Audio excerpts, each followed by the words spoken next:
Howdy, howdy, everybody. And today we're going to go back into our tier list. We're going to dive all the way into the early game, through the mid game, into the late game. We added in all the new stuff. I done revamped it. So I'm just going to go on to saying that we're not adding in any $45 heroes. None of those heroes is going to be on this tier list. Only the heroes that you can get through crystals and contracts will be added, and at specific intervals based on when you'll be able to get them in the game, as well as what you probably will be able to get at that in particular point in the game. So we're going to start here with the early game, which is straightforward. And I'm not sure if you're familiar with the last tier list or so, but you'll notice a few differences than what we had previously, and I'm going to give you some context and some reasoning why. I remember having the red Mei-Ling and the blue Fram lower on the tier list. They are actually S tier, in my opinion, now. And the reason why I want to put them up there in S tier is because they are going to have a lot of utility later on in the game. Mei Ling being the only hero that you can get F2P until you get the contract for the blue Basilica that allows you to use the damage down, and it's on her S1. So that's consistent damage down that you can apply, and if you pair her with an attack break like the Green Charlotte, just for instance, so you have two forms of breaking enemies damage, which means you're mitigating a lot more damage, and you don't have to worry about like getting wrecked really bad in tougher situations. Now, Blue Fram, her being the only defense break outside of Lyre on S1, and you don't have to skill it up in order for it to be a two-turn death break at that. She's the only one that's like that in the game, making her one of the best heroes in the game. And both her and the Mei-Ling also are really useful in your raid later on once you start really building your team out for the raid, which is going to be critically important for your progression going forward.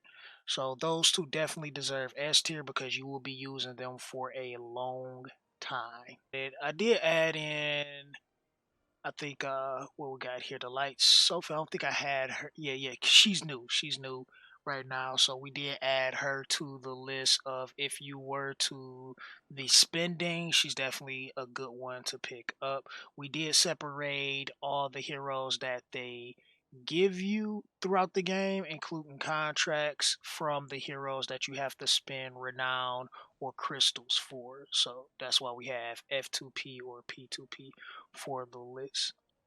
Everything underneath A tier is kind of a toss up depending on what portion of progression that you're in.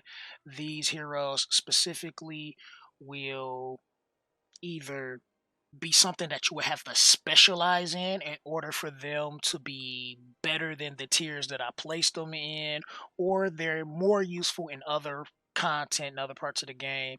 So progression wise, they're just not the best options for you to have. They're not bad, they're just not the most useful. Everything in A tier is either they are really good, but not the most optimal. Maybe not the most useful in like the late game raid or obelisk. I won't say obelisk. Obelisk is kind of a toss up, but definitely the raid. They might not be the most useful or the raid, or they are useful, but it's like kind of a toss up. So you kind of gotta like mix and match when it comes to what you would use for your progression between the A tier heroes.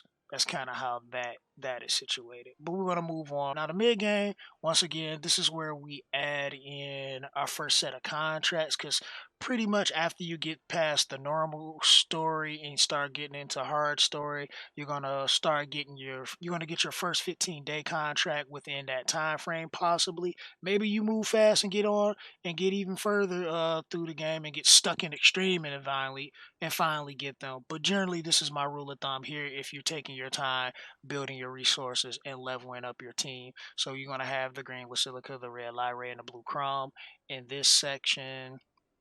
I've also moved some heroes around, like we say the light Johann, for instance. I find the light Johann is more useful in hard mode than he is in normal mode, just because you don't necessarily need the provoke in normal for for you to do anything in normal, since normal is relatively easy. But in hard mode, where the damage start to get greater, he becomes a stellar tank for your team that could be useful. By then, you already got your 7-day login and probably got the green Olivia, and she's definitely really good to pair with if you're building a team comp around uh, turn mobility. So things like the blue Chrome, the blue Pup, the red Yashua, and other turn bar manipulators that you can get later on in the game as well, where they pair well together by manipulating your turn and the enemy's turn bar meter to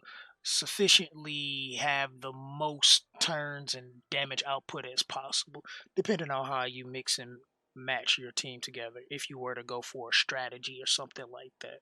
Want to just say I do want to move the birds up. Like, I'm doing a progression now utilizing the green bird. I think I might pick up the red bird. I think they both are pretty decent and can be useful, but they're just not the best things for progression unless you're specializing in the birds. This is why they're at the bottom here in the C tiers. Like, if you're unless you're specializing in them, there's really no reason to build them or pick them up. Now, if there's something that you like, you think their design cool, you want to use them, by all means go into it. The same way with the Dark Mikhail, like, he's just not the most necessary and the easiest thing to build while playing. If you're spending money, you might be able to do a little bit more with him, but if you're not spending money, the Dark Mikhail is definitely not the best option to go on. But you might be able to, figure out something on a F2P build if you push hard, specialize, and take the beatings that you're gonna get from Kartis from bringing Dark into his fight early on in the game. All right, so this is at this point you're probably going geared towards extreme, and since they made the changes with the contracts, I put all the contract heroes in here and where I kind of deem them to be. Now, once again, like I said, if anything, everything below A tier is kind of like you don't necessarily need these heroes in your progression. Like, Green Pup can definitely be good, but he's going to be better in like your raid and possibly obelisk teams if you're building team comps around sap damage. Then that's pretty much it. Like, he really has nothing else unless he's just something you're specializing in. Same way with Blue Charlotte. Blue Charlotte is going to be insanely powerful for your raid once you're able to max builder, skill her up, and all of that. But outside of that, the other clerics that you have are just so much better. It's like there's no reason to use her until you're at that point where it's time to build her for raid. And then we just discussed both the red and the green bird. Now, for everything in the A tier, they're all really good. If you pick them up, you're not going to be disappointed. Every single one of the heroes in the A tier, whether they're the ones that you have to pay currency for, or the ones you get via contract, or they just give you. And then I did kind of clump the blue 9 in here because, I mean, like, you can't buy the Alliance shop tokens, so you definitely got to farm to just get enough to get him, and he's definitely going to be really good as a provoke tank. Not necessarily the best thing for progression wise, but I still will give him A tier. The same way with the Green Water, I still will give them A tier just because you can use them there, and they're going to be good in so many other places as well. And you will notice the Dark Mikhail moves up also. Also because he's just going to be a strong damage dealer. Astrid never changes her position pretty much because she's always going to be a great damage dealer. Zyra, she's in a really iffy spot. I kept her in A tier just because I think before she was like B tier on my list, but I moved her to A and I kept her in A. I don't think she necessarily is a S because she doesn't do anything insanely unique that I would think she would deserve an S. Maybe she could be. I'm testing her in a playthrough right now. I see some people that do build her do really well with her, like get some crazy clears, get some crazy cartridge clears at that, and do a lot of cool stuff. I just still think Fram is better Guardian wise, just because of the death break on S1 rather than burst.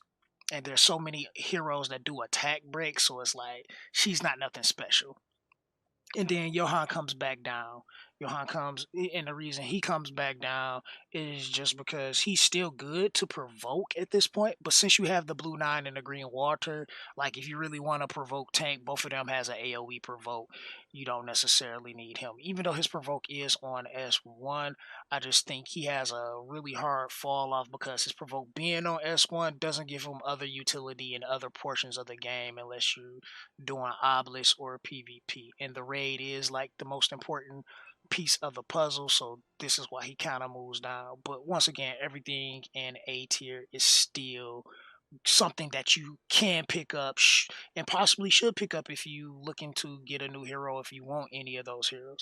Now the S tier on the other hand, these are probably the best heroes that you could have, and the reason being all of these heroes are the best is because they yield the best results for Kartis clearing. And we can start here with the blue asterisk. If you were to max build her, or actually you just need to get her burst to level 4, she can completely reduce the enemy's turn bar, and all you have to do is cycle through it. So if you run in a turn bar manipulating team, you have the blue Yumi, red Lumi is an option, the red 9 is an option, green Olivia is definitely a must have for that comp. You have the red Yashua, the blue pup, you have the red Lyra, which I don't know why I don't have her on here. Let's get her on here. Okay, just realizing I had a few heroes missing on the list, but they're there now. Back to the red Lyra. She's definitely one that you can add. Blue Chrome is a good one too. If you were to be going for an anti-heal type of comp, you have the red Chrome, which isn't an option to keep the boss from being able to heal for more tanky, sustained type of team. Since he won't be able to heal, you won't have to worry about having a lot of damage. You can just sustain and survive against Kartis that way. I wouldn't necessarily say Blue Vanessa is one that is great for clearing him. I mean, I can see what she could be kind of useful. Mostly the red Nessa is the better one here, but blue Nessa you can't go wrong because once you do start progressing, she's practically the best hero in the game. She's just going to make every content so much easier. You'll be able to clear stuff that otherwise you wouldn't be able to clear without her, or you would, but it would take so much longer to be able to do so, and more investment into your entire team damage wise. So she kind of alleviates the need for a lot of damage with her ability to sustain.